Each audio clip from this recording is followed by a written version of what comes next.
Olá, pessoas. Espero que vocês estejam bem.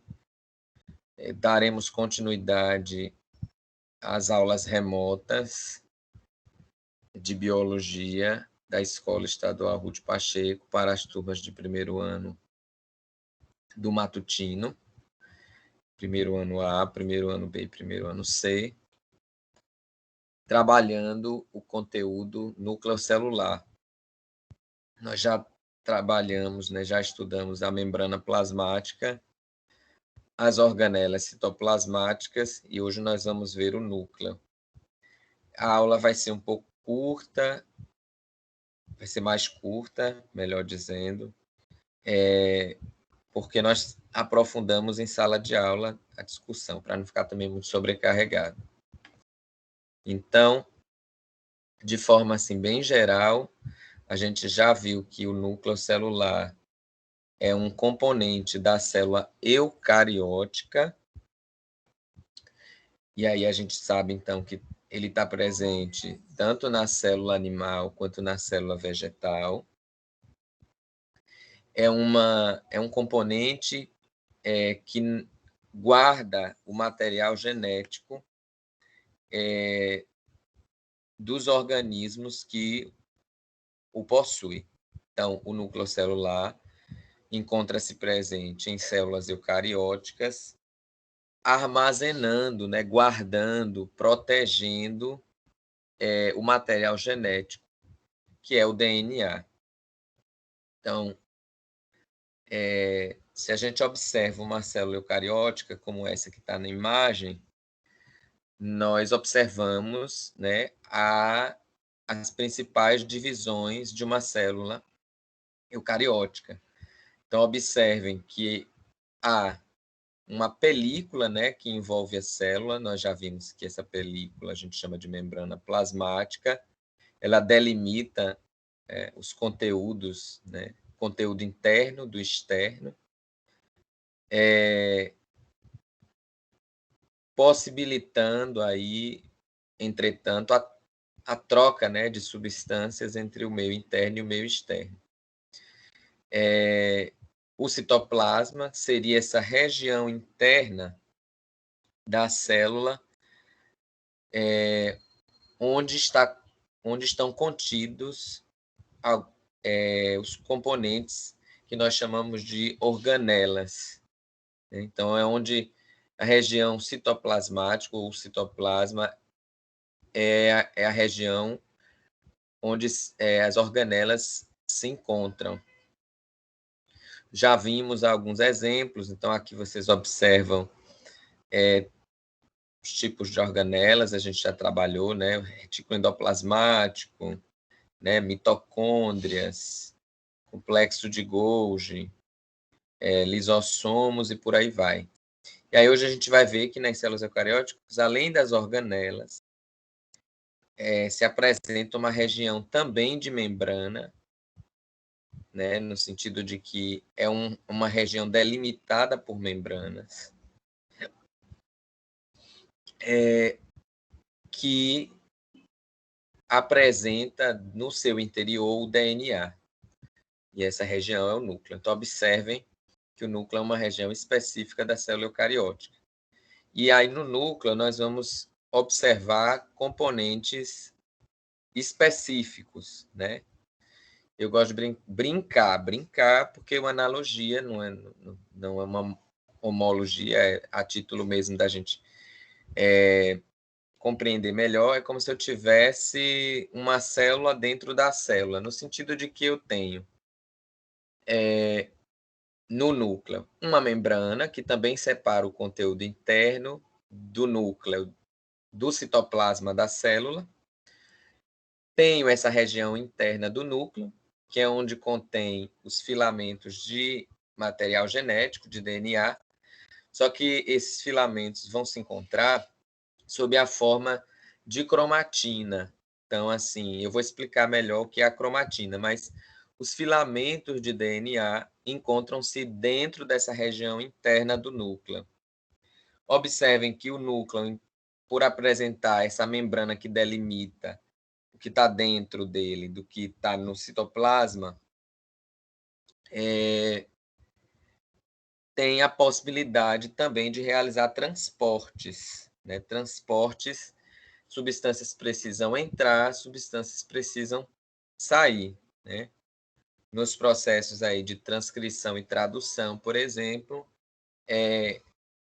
a informação genética é transportada por um tipo de molécula que vai ser direcionada aí para a região do citoplasma para a síntese de proteínas, por exemplo. Então, veja que precisa ter essa saída. Ao mesmo tempo, os componentes necessários para a fabricação de determinadas estruturas, como os ribossomos, precisam entrar. Então, a gente também vê um fluxo de entrada e de saída. Então, essa membrana também é permeável, né? Semipermeável, porque também não deixa passar tudo. Observem que tem uma... Só que na membrana a gente não tem... Na membrana plasmática, a gente não tem a presença de poros. E no núcleo vai existir... E esses furos que vocês estão vendo na imagem, na verdade, são o que nós chamamos de poro nuclear. Cada furo desse é um poro. E aí, nesse poro, existe um complexo proteico chamado de complexo do poro. Verdadeiros portões, guardas, né? Porque o núcleo é uma região muito importante. Se a gente pensa que o material genético está contido nele, a gente entende o núcleo como aquele que controla as atividades celulares. Se a gente entende que boa parte das atividades, né, dependem do funcionamento das enzimas. Enzimas são proteínas. E a gente não pode esquecer que o DNA ele se expressa, né, na forma de proteínas. Depois a gente vai ver o processo de transcrição e tradução, que são processos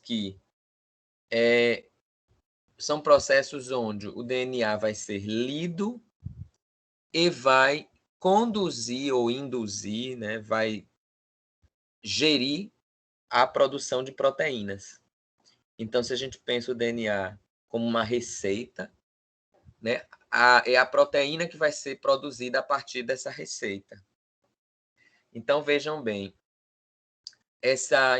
por conta disso, a gente pode dizer que, bom, o núcleo, por conter o DNA, controla as atividades celulares, né, o grande centro de controle da célula, porque produz as proteínas, dentre elas as enzimas, necessárias para o funcionamento das atividades, né, metabólicas, enfim, uma série de ações. Então, assim, na membrana, ela não vai ter só essa semipermeabilidade, o funcionamento da membrana não vai ser da mesma da membrana plasmática, né? A membrana do núcleo não funciona da mesma forma. A gente já vê a especificidade do complexo do poro, que forma o poro nuclear, fazendo um verdadeiro reforço aí no controle de entrada e saída de substâncias. A gente chama essa membrana de carioteca, então, diferente da membrana plasmática, até para diferenciar, a gente já entende a carioteca como uma membrana que envolve o núcleo.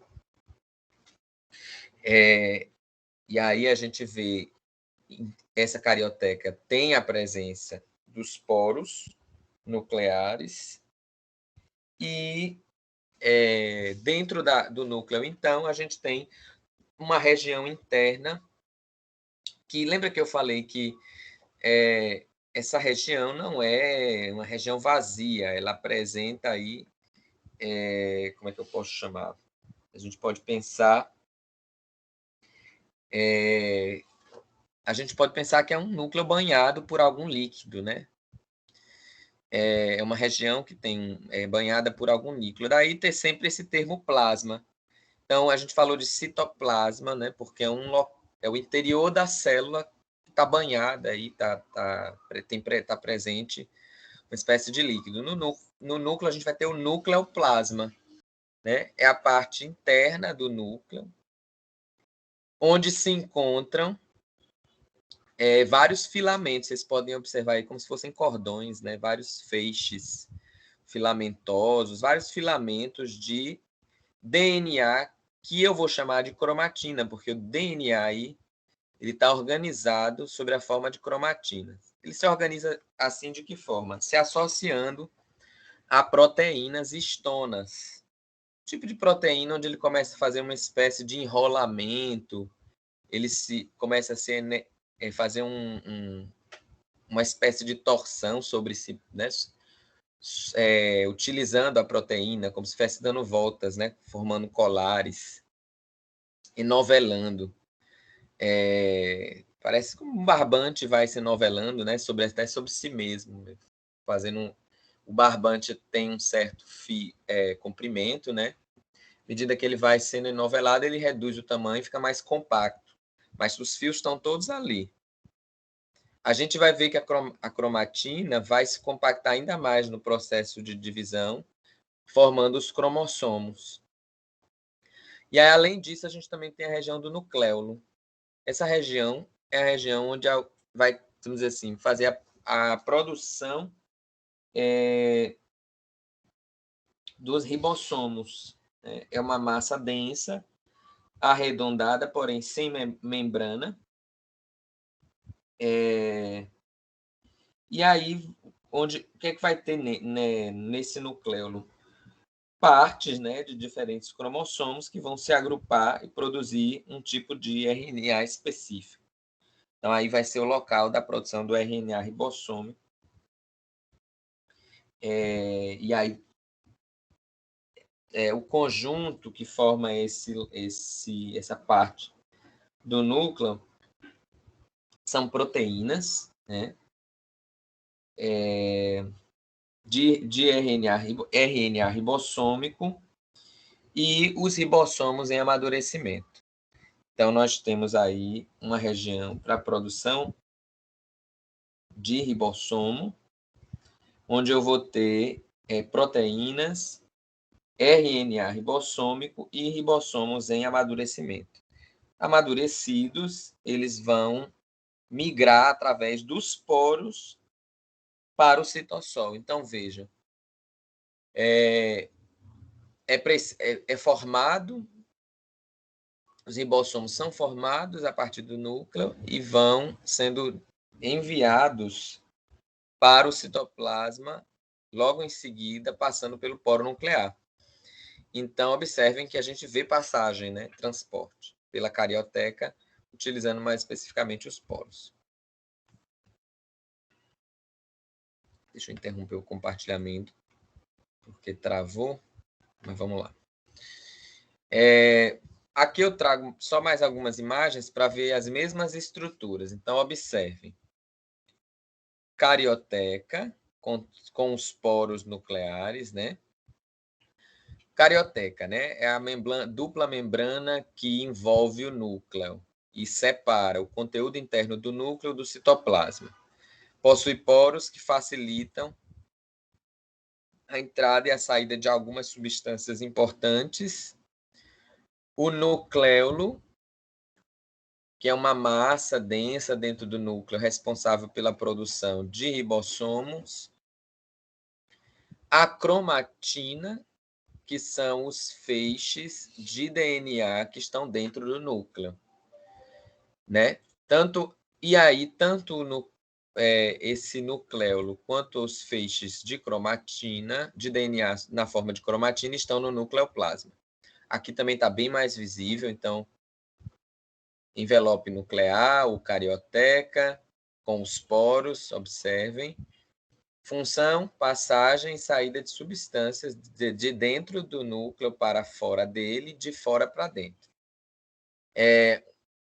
Uma região interna que eu chamo de nucleoplasma. No nucleoplasma, a cromatina, que são os feixes de DNA, e o nucleolo, região responsável pela produção de ribossomos. Eu coloquei essa imagem também para vocês observarem a relação que tem entre o DNA e o retículo endoplasmático. E como isso aponta para a função do DNA na síntese de proteínas. Então, assim, o DNA está localizado no núcleo e ele vai ser lido, né, e transcrito sobre a forma de RNA, que vai carregar uma informação para a produção de proteínas. Mas a gente já viu que as proteínas são feitas no retículo endoplasmático. Então, observe que tem uma espécie de continuidade. Está muito próximo. E os ribossomos, eles estão no retículo endoplasmático rugoso exatamente fixados no retículo, né? Sobre o retículo. Então, observem que eles são produzidos no nucleolo, eles saem depois do núcleo e vão se colocar sobre o retículo. Tem ribossomos em outros locais, no citoplasma, mas você vê uma continuidade, né, muito, muito clara, no sentido de que eles são produzidos no nucleolo, enviados para compor o retículo endoplasmático, e também as informações para a produção de proteínas saem do DNA para poder fabricar as proteínas no retículo endoplasmático rugoso, que vai logo em seguida, né, essas proteínas vão logo em seguida, depois de produzidas, serem armazenadas no complexo de Golgi, que vai endereçar a proteína para seu local devido, né? Por fim, gente, eu só quero mostrar que o DNA, a gente conhece muito ele sobre essa dupla hélice, né? Só que essa organização do DNA é a organização mais simples, principalmente quando vai começar a realizar processos, né, de replicação, que é preciso quebrar essas cadeias, né? Vai ter uma enzima chamada helicase que vai fazer, enfim, uma série de, na verdade, de enzimas. Não vamos entrar nisso para não confundir. Mas assim, eu tenho essa estrutura de DNA, esse formato helicoidal. E aí o que é que acontece? No núcleo, esse DNA vai se encontrar com proteínas histonas. Está vendo aqui essas bolinhas? E ele começa a enovelar, né, dar voltas, como se fosse um colar de contas, nessas proteínas. E à medida que ele vai enrolando, ele vai aumentando o tamanho, engrossando, né, ficando mais denso e ao mesmo tempo mais compacto. Lembra sempre do barbante, né? Barbante é um fio muito longo, mas a gente começa a dar voltas nele e amarrar no final e ele fica bem compactozinho. Então fica na forma de feixes mesmo, parecendo fios, né? Mais grossos, que podem, na divisão celular, ficarem mais grossos ainda sob a forma de cromossomos. Geralmente a estrutura mais conhecida, né? A gente diz que o DNA se organiza na forma de cromossomos, porque eles se dividem a partir dessas estruturas, né? Eles separam a partir... Na divisão, o DNA vai assumir esse formato aqui de cromossomo, que é a mesma coisa, a dupla hélice se enrolando sobre proteínas histonas, formando feixes mais grossos, até, no momento da divisão, se condensar na forma de cromossomo. Então, por hoje é isso. E não esqueçam de responder o formulário que se encontra na descrição desse vídeo. Um abraço, um bom final de semana a todos, para quem assistir esse vídeo na data de postagem, e um bom início de semana para quem assistir no início da semana. Um abraço, gente, até a próxima.